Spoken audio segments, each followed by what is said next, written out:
for them? Because it's one thing to have hotels and everything, but business has a whole different infrastructure, including meeting rooms, banking, finance. Are they ready?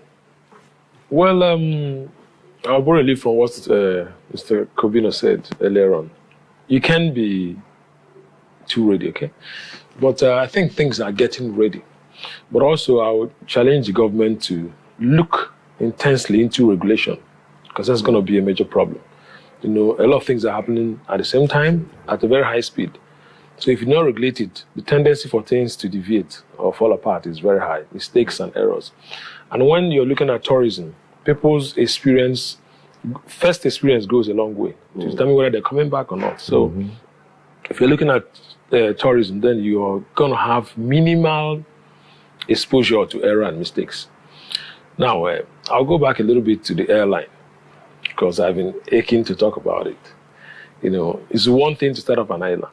I can tell you for sure that the money invested in that airline was borrowed from somewhere without asking questions, because I know the amount of money required. Yes. Now, the question is, how is this money going to be paid back? There's only one way to do it right, is to make sure that that airline is efficient. Have the kind of staff that will make the customers want to fly it a second time. Have the level of efficiency in safety and maintenance of the aircraft to ensure that people will want to fly it a second time. Also have the timing of the flights. I tried to look at the management company. Actually, yes. Yeah. I went to their website to look at the time of the flights. I saw a flight from Lagos to Enugu, 7 o'clock. Airpeace flies Lagos to Enugu, 6:50. United Nigeria flies Lagos to Enugu, 7 o'clock. Why are you fixing your own? Are you looking at a new niche, or you want to crowd up one space? What about 10 o'clock? What about 11 o'clock? What about the evening flights that nobody flies today into Enugu? There's a whole bunch of, opportunities sitting in those spaces. So they have to, as well as you've handed over. Could it be because a lot of people, particularly on Mondays and Fridays, they are always oversubscribed? It might be maybe study of the ticket patterns. They're oversubscribed Monday, particularly Mondays and Fridays. And if you're at the airport, Monday and Friday, first flight. Yes. It's more of a nuisance than any market in the country. Yes. From Lagos to Enugu? Yes, from Lagos to Enugu. Okay, now what of Enugu to Lagos? People need to go to Lagos first thing in the morning. What you see is that people are aligning their movement to what's available. There are people who genuinely want to come back to Enugu 6 p.m. in the evening after their business in Lagos. Yes. What about that space? So you have to find a point where convenience of the Enugu people meets efficiency of the airline as a business. So there's no sentiment. It's a business. It has to be run professionally. And the staff needs to be trained regularly. So as well as they've handed it over to a management company, they have to do oversight function as the owner. You know what I mean? The rest of the stakeholders are the people of Enugu State who can directly be involved. So the government must make sure that on the board, there are people who are professionals in this area that are going to be able to infuse the right kind of balance that it needs to run. So generally, Enugu is, the roads are, we can see them coming up. We need more in security area. I believe that the security apparatus the state set up a while ago is going to kick off soon, because I'm expecting to see their signs. It's not anywhere yet.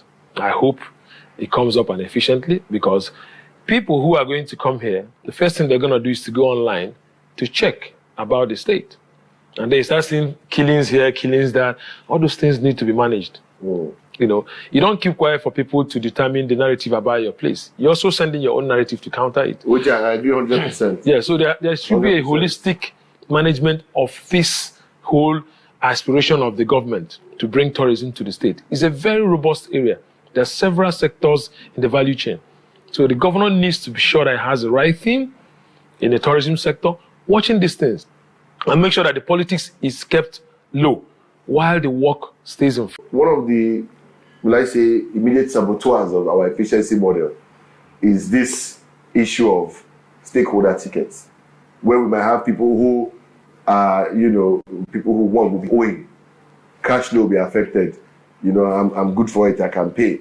So how do you balance managing premium clientele? Like, if you have a government agency, we'll have a lot of people, or maybe the military who are always flying, or government, federal government, and they are willing to, like those corporate packages, get the tickets and then pay off at the end of the month or something. How do you manage keeping those people with not affecting your cash flow? Now, I'll tell you something. What you present to the people is what they come for. People build expectations before they come to you. I'll tell you an example. Once I was flying from the US, I think I left Memphis to Atlanta. There were a lot of Nigerians on that flight. Whenever they called the lines, everybody stayed on the line and waited accordingly. These same passengers, we transited to Frankfurt. When we were in Frankfurt and they called Lagos flight, the moment they called Lagos, nobody followed the lines anymore. The lines were distorted. It was all rowdy. Now, there are two things. For every organization or any society, there's what you call culture. So, for organizations, you have organizational culture. That's a standard way things are done. It's instituted by what you call the PPPs, the policies, and the procedures that you put in place and enforce. Now, finally, there's also consequence management. So what happens when somebody flatters the law you made? If there's no consequence to it, then you've made no law. Oh. So if the governor is going to say, I'm handing over to so-and-so company, if I hear any complaint in this regards, these are the set of actions I will take. They will know it, that there's a penalty coming to them for delays, for abuses and all that. So, but the governor I see here, unless he's going to change, it doesn't appear to me like somebody who will encourage such behavior. Oh. The level of impunity we used to see in other political classes and sectors. So, I hope that the people, like I said, the people you put, is one thing to hand over a business to someone to run. PPPs, beautiful, but the regulation of the SLA, the implementation and the control of the SLAs you sign is what matters. Because let me tell you, Mr. Namd, if I offend you on day one and I come and say, I'm sorry, I say, okay. I come on day two, I offend you again, I say, I'm sorry. I say, okay. I'm going to offend you on day three. Yeah. Trust me. So, but if after the first day, I come to you and say, I'm sorry, it's okay to be sorry, but this is a punishment, do it. I lose 10 million naira. I come the second day, I pay 10 million naira. I won't do it at all time. So consequence management is one thing that we're lacking in this part of the world. And I expect anybody who says he's a government official or a managerial staff to be willing and committed by leading the way in making sure that this is totally implemented at all times. Okay. So is this the turning point we've all been waiting for to have that boost? Because apparently when Governor Peter Mbah came into the office, he made a pronouncement that is very loud. I will take $4.4 billion economy to $30 billion economy. Now, is this that pathway to, leading to that economy boom, that revenue generation? As you stated too, if we dig deep, we realize that the money is used to start up this institution borrowed. But yes, we have to recoup those revenues. Are we on the right trajectory? I think we are. It's just one aspect. Because if you want to do tourism, you have to have how the people are going to come in and where they're going to stay. And then thirdly, the experience they're going to have here. So I also hear that quite some money has been earmarked for the tourist centers across the state for their revamping and upscaling. So the governor, at this point, I have no choice to believe what he says because he's doing what he says. So there's a lot of things. And some people ask, why are we building hotels? I personally tried to ask that question to his commissioners when I meet with them. I say, why? And they come up with answers that make sense.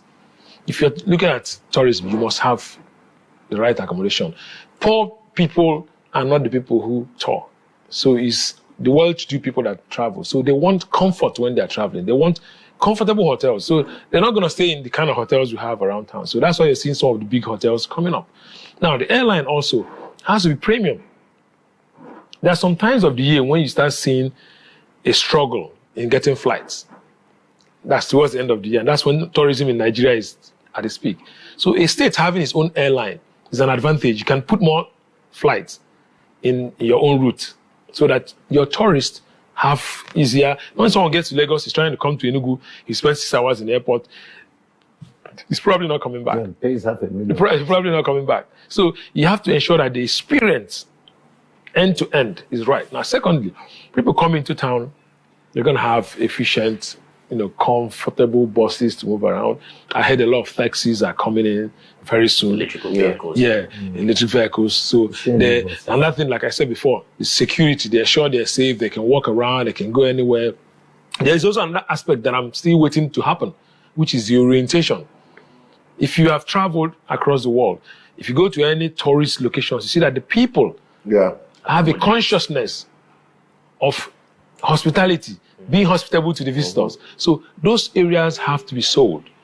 There are the little businesses that are going to have to, you know what I mean, sell to these people when they come, people want to sell artifacts and stuff. There has to be some kind of, onboarding for them into this sector.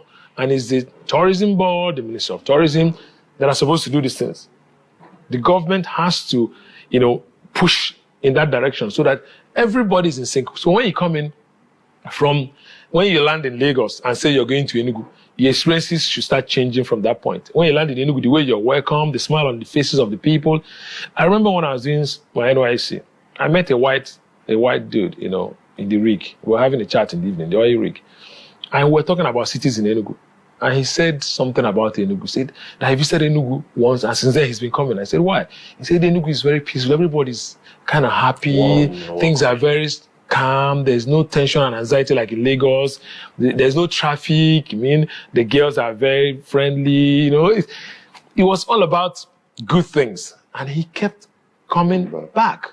So that's what a tourist wants to experience. It's not just about hotels or airline. There's also the experience of the people. So I expect the government, as these things are being put in place, there should be an intentional orientation or reorientation of the people towards welcoming tourists. Let's just take Madwe Kwe is still here with me. And of course, Mr. Chilaka Njoko is still here with me. So now, let's start throwing spanners in. We mentioned that the money was borrowed from somewhere.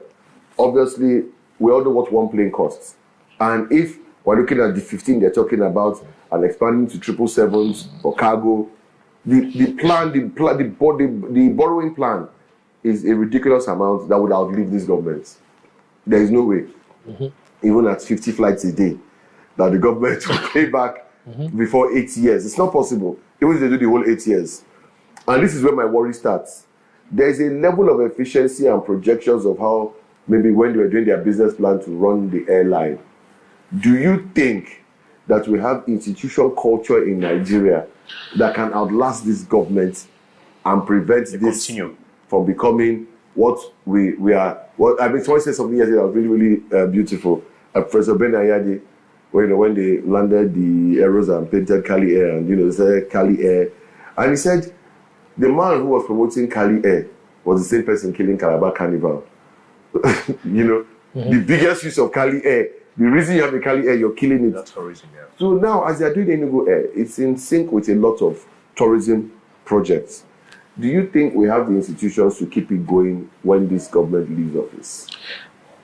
I'll tell you no. The average institutional culture in this ecosystem is totally, bad, non-existent in a lot of cases, and poorly run. Let me leave it that way. I'll tell you what, it's not rocket science. Do I believe we can do it? Yes. Because I've been able to do some of these things in a very unconventional environment. So I've tested it, so I'm sure it is possible. Now the question is, what is the will? Okay, and the awareness of the ruling class today to make it work. I'll tell you what I mean and how. You can say, I want the airline to work even after I leave office and be able to pay back. That is lip service. Now, when you need to put the set of staff or team that will manage and ensure that this happens? Are you going to pick people who have the right skill set, or are you going to have to balance the people of issues or with the people of Nkano West? And those balancing should not happen in professional environment. That's mediocrity. That's the main problem Nigeria has. So they must throw that in the bin if they want to succeed. So if you have to find someone from Ondo State that can do that job, if he's the only one that can do it, fine. You want to give priority to those from Enugu State first. It's okay. But make sure he has the right skill set. Where you can't find it locally, you move out and get what you need. That's the only way you can get this done. You understand? If you bring in any form of sentiment, emotion, or politics in professional practice, yes, there's an element of politics, but it should be at the background. The first thing is the professional delivery of the service. If you lose sight of this, you're on your way down and on your way out. Now, whenever you take a loan, I don't know where this loan must have come from. If we're talking about local loans, we find ourselves in 20-something% interest rates. Now, tell me. Maybe private equity. So, yeah. Well, whichever way, let's use a loan for the case study of this. You're doing a 20-something%. Tell me, how many businesses do more than 30% profit margin? If you go and study the airline business, see what the margins are like. They're very lean. There are stories of state-owned airlines that have succeeded. The Emirates, Air France, quite a number, Turkish Air, all that. But now, if you want to succeed like someone, you have to look at what they're doing and then try and fix it in your own situation. Because we're not the same thing with Turkey. Of course. Neither are we the same with France. So there are cultural differences, there are political differences. So it's a work that has to be very intentional to get a solution to it. It's a challenge here. It's a big known challenge here to keep things running consistently for some time. But it's not impossible. You just have to hire the right people, put the right, policies, procedures, and their implementation and enforcement. Then enforce your consequence management. I always say this because if you take out the laws in London, people will pee in front of Buckingham Palace. It's as simple as that. That's human beings. So, let me come to you because what you said now about capacity, what is coming? If you agree with me, if you go to hotels or even eateries, the attendance, the attitude, like you already mentioned, is very poor. There's a reason for that. I don't look at things and just throw them out. I try to find out why it's happening. Let me ask you, do you know anywhere where people are trained on these sectors in Enugu State, in no school? In Enugu State. Etiquettes.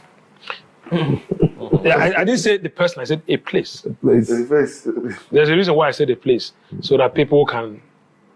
I've known Kobino for a while. I didn't know he does that training. I mean, I know he does. You see what I mean? So it's always hilarious when we go for events together or we go to an eatery together because he can inside those experiences. There was even I can't remember a housewarming where he was literally training the servers at the venue. They were doing crazy things. They would bring swallow and start wrapping it in food. Now let me tell you what. In Aba? Let me tell you. On our way from Aba, it was in Nome. Yeah. In some sectors. Yeah, I remember. In some sectors that are quite sensitive, like airline, there's a certain level of training a pilot must have before he can fly. Yes. These kind of regulations need to come in this sector. For any staff of yours working in a hotel in Enugu, because the tourism location or destination should have this and this and this training. The government should put that in place. When this happens, the owners of the hotel will be left with no choice but to start looking for where to train their staff. And a government that is also intentional to get this solution would have also identified efficient training centers or locations where this can happen locally. Now is the time for those kind of businesses to be scrutinized, like his own, to be scrutinized. There's a tourism ministry, there's a tourism board. Their job is not to build parks. Their job is to sustain regulation. Thank you. It's not maintaining and running parks. Like Unity Park, that's no job. So the regulation, the standardization is what they're supposed to be doing. They should ensure that when I walk into any hotel, the staff I'm going to see in the front desk as professional as the ones I see in Dubai. You enforce it on the hotels. Who goes around to check the standard of things? Is there any regulatory body in Enugu State that goes to check the standard of hotels and the rooms and the services, the quality of water and all that? Does anybody do that? Someone thinks that being a tourist, a person in the tourism board, you just build Unity Park and then collect 2K from people to get in there. That is mediocrity. That is incompetence embossed. Yes. So the governor should listen to this and bring in people who have the right skill set. Or sometimes people might have the right skill set, but if there's no enforcement or regulation, they might deviate and start bringing their cousins. I'll tell you what, I used to be in a very technical environment. I'm an engineer. When I want to hire, people will be calling me friends and relatives. My brother wants this job. On one or two occasions, when I was still quite young, I did take 1 or 2 people.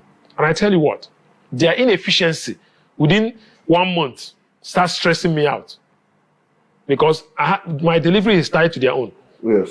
Okay? So I don't play with my delivery. I fire you straight out. Because I need to get my job done. I don't want to lose mine protecting yours. So when there is proper consequence, like I said before, people will do the right job. Who checks the scorecard? Or is there any KPA and KPI for these appointees? Is there any review, professional review of their delivery on the services they're supposed to? I'm the chairman of education board. What have I done? Who checks what I've done? That's the role of the government. What you're doing. So that's why people go around doing rubbish and sitting in there because they're from Nkano or they're from West or from Igbo. Those things are trash.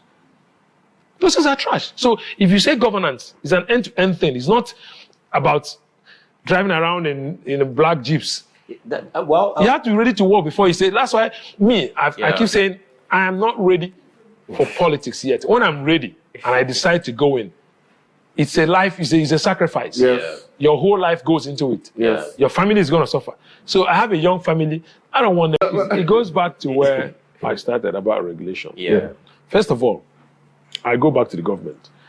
If I'm a governor and I want to institute a tourism board, first of all, I must find out the purpose they're going to serve. That will determine the number of people in that board and the skill set of the people that will be in that board. Before then, I will identify the possibilities, achievable possibilities within my own environment to know the KPI I'm going to develop for every single member of that board. So I can measure what they are doing. Because what doesn't get measured doesn't get corrected. Doesn't get corrected. So these people are just politicians being settled. Yeah. Okay? So we're going to hold the government accountable for not putting a clear, measurable, role or jobs or task to people in boards. And also, I've not heard that some board member was fired because they did not meet the so and so KPI. Okay, let me give you an example. When this government came into place, I heard they wanted to do a lot of things, and the civil servants could not deliver on some of those jobs. And they are there, they're being paid. They need to be utilized, but they don't have the skill set to deliver what they. So the government had to hire his own delivery team and all that. I'll tell you something. I would build processing plants for cashew, for pineapple, for cassava, and I'll take them on secondment to those places. We deploy them to agriculture. They should go and roll cassava in the farm or in the factory. Yeah. If you cannot do, then I hire the young, who have a lot of young people in Enugu, very skilled, creative, IT savvy, that can be useful. Something you see 30 people in the Ministry of Lands doing today, you can have one smart guy do it. Then these 30 people that are sitting in that place, you send them to a farm in Ozo 1, where they work in the rice factory, and they are productive. At their own skill level. Yes. You even mentioned something today, regulation. And one of the issues we have is, it's so funny, I'm not too old, but I still remember Cheju Osho Market as a kid, when I go with my mom.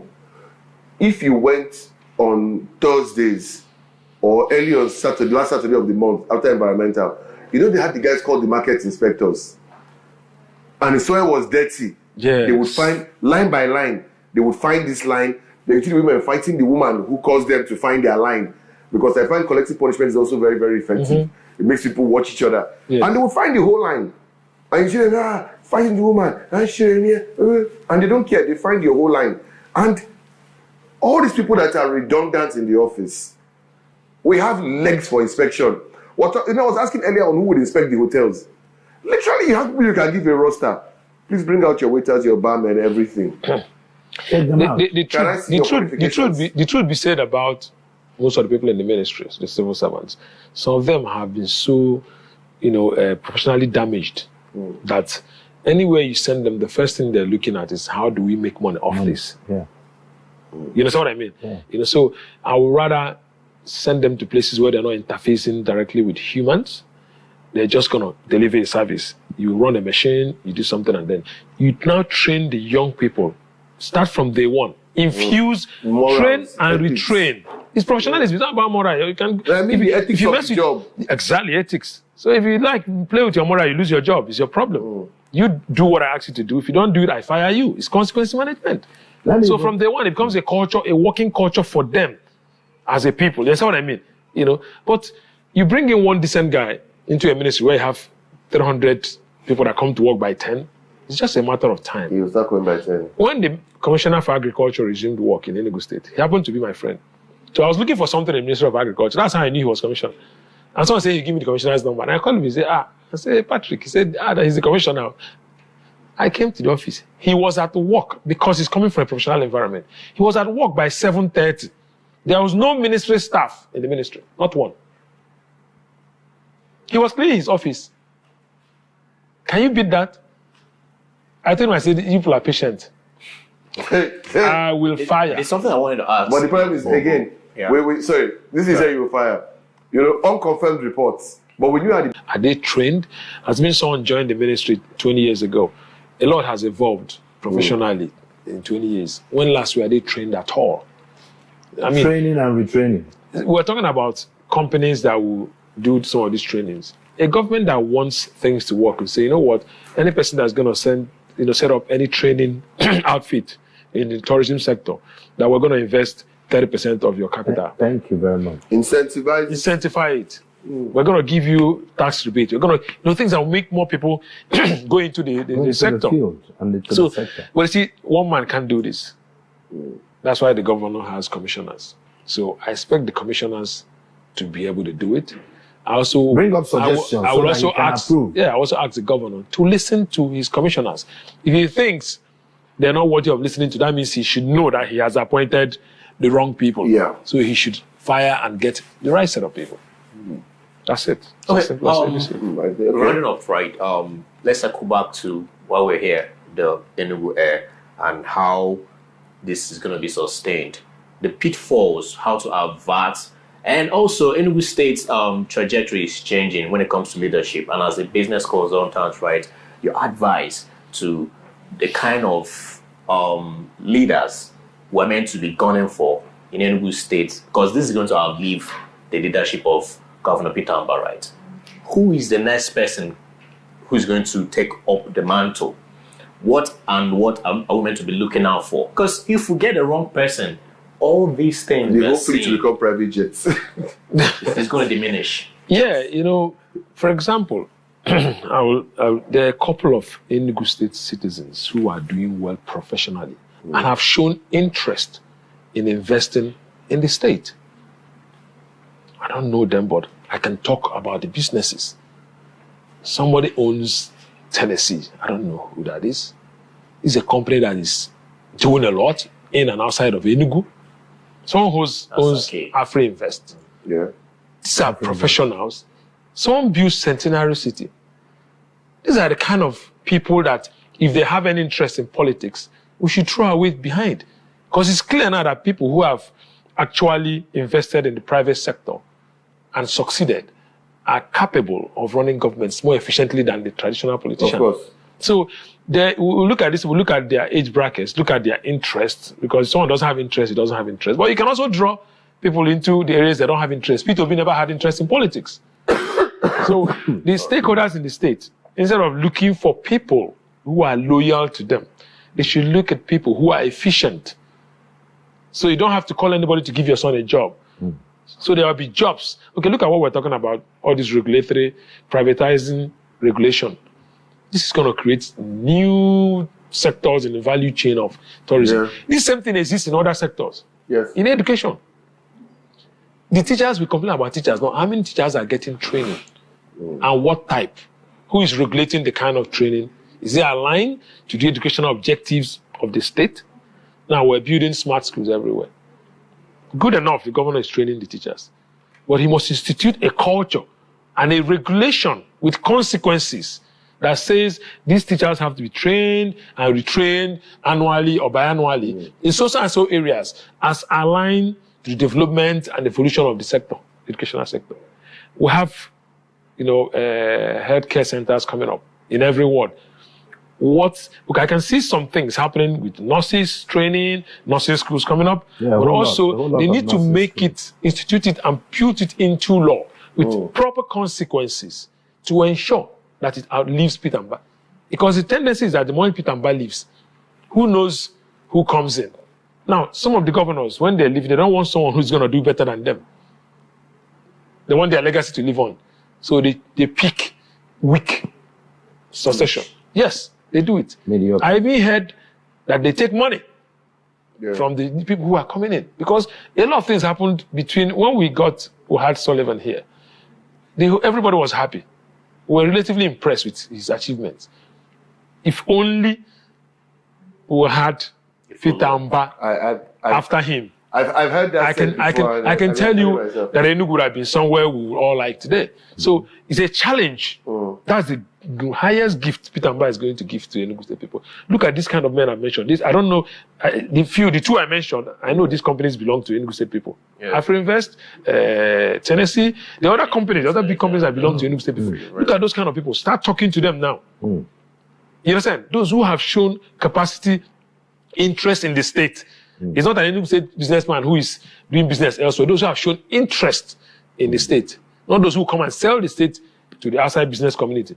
Because any business you come here, the first thing governor tells you is engage the Enugu business community first.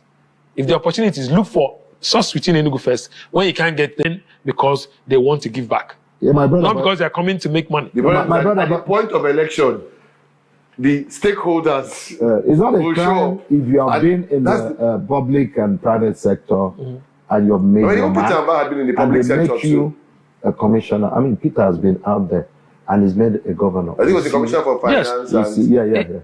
If I'm on Bar, for example, today, I'll talk about Enugu. I don't know what happens in the hinterlands.